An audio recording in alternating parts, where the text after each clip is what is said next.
Welcome to the Summer of Innovation lesson, Train Like an Astronaut. This is an overview of the activities in this lesson, including the equipment needed to implement them and the time it will take to prepare and complete them. I'm Bonnie Murray, recording for Dr. Shirley Campbell, the NASA Curriculum Specialist assigned to this lesson. For questions about this lesson, use the email on this slide to contact Shirley. This is Summer of Innovation theme, Life Sciences, Unit, the Body. The lesson is Train Like an Astronaut. There are 5 activities in this lesson, and each is designed to help students exercise their bodies and develop strength and endurance. Each of these activities will be described briefly, and you'll learn what you need to have students perform it and how much time it will take. These activities also require that students participate in data collection, observation and reflection, and interpreting progress over time. There are excellent videos describing how astronauts exercise in space and how to do these exercises via links found on the lesson page. The first activity is Base Station Walk Back. It requires that students walk, gradually increasing their distance up to a mile over time. Once they can walk the mile, they can work on completing it faster, possibly running. This activity should take up to 15 minutes per day and requires that a distance of 1 mile be marked off in 1/4 mile increments. It can be done outside, but a large indoor room like a gym can be used if weather doesn't cooperate. This activity builds muscle, cardiovascular health, and stamina. The exercises in crew strength training are squat, to build lower body strength, and push-ups, building upper body strength. Together, they can take up to 15 minutes per day, including rest periods between repetitions and journaling. Each student will need a clean floor space in which to do their squats and push-ups. Do a Spacewalk includes a bear crawl activity and a crab walk activity. These activities build strength and coordination. Each activity should be done for 2 minutes with a 2-minute break between, then repeated up to 3 times. This means that both activities can be completed in up to 12 minutes. Then add on a few minutes for journaling. Before these activities begin, measure a floor space of about 40 feet, which students will try to cover during their 2-minute spacewalking activities. Jump for the Moon includes jumping rope in place while moving forward. Each form of jumping rope should be done for less than 4 total minutes, including rest breaks, meaning that the entire group of activities, including journaling, can be completed in about 10 minutes. These activities require jump ropes that are sized properly for the students and enough floor space for everyone to jump comfortably.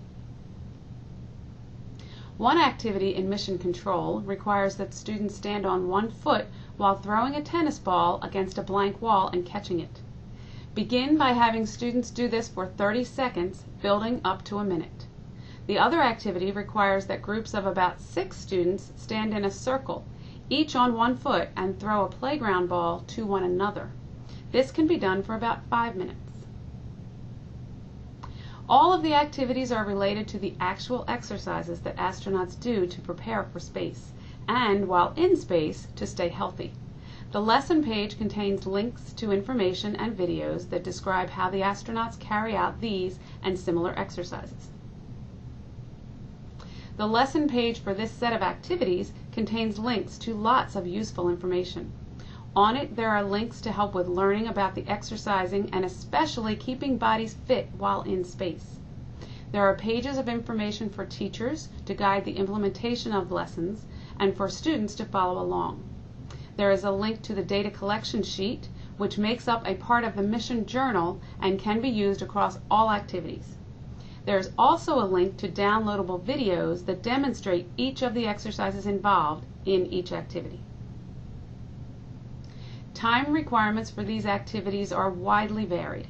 Each individual activity will take between 10 and 30 minutes per day after the day that it is introduced.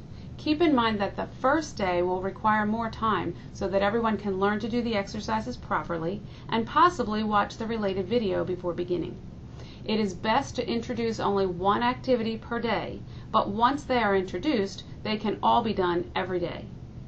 Activities can be done for just a few days or they can be done for several months. They can be done daily or they can be done a few times per week. This is an excellent project for an after-school or summer camp program. These activities can be done as a set, meaning that all 5 activities can be included. When all 5 are done on the same day, they should take under 1.5 hours. They can also be done individually, meaning that you can choose to do only one of them. Of course, you can choose to do any 2 or 3 of them at the same time as well, or do a few at a time, doing 2 or 3 of them on alternating days. A stopwatch is useful for every activities, but the activities can be done without a stopwatch. Mission journals should include writing paper as well as the provided student handouts and data collection forms. And pencils will be needed. Students will benefit from recording their observations, reflecting on their personal changes, and keeping track of their progress.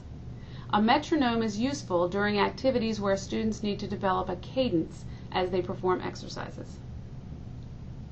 As noted earlier, lots more information can be found about this lesson on the Summer of Innovation website. This lesson is found under Life Science, the Body, Train Like an Astronaut. And again, all of that is on the Summer of Innovation website. Thank you for joining us as we explore together in NASA's Summer of Innovation.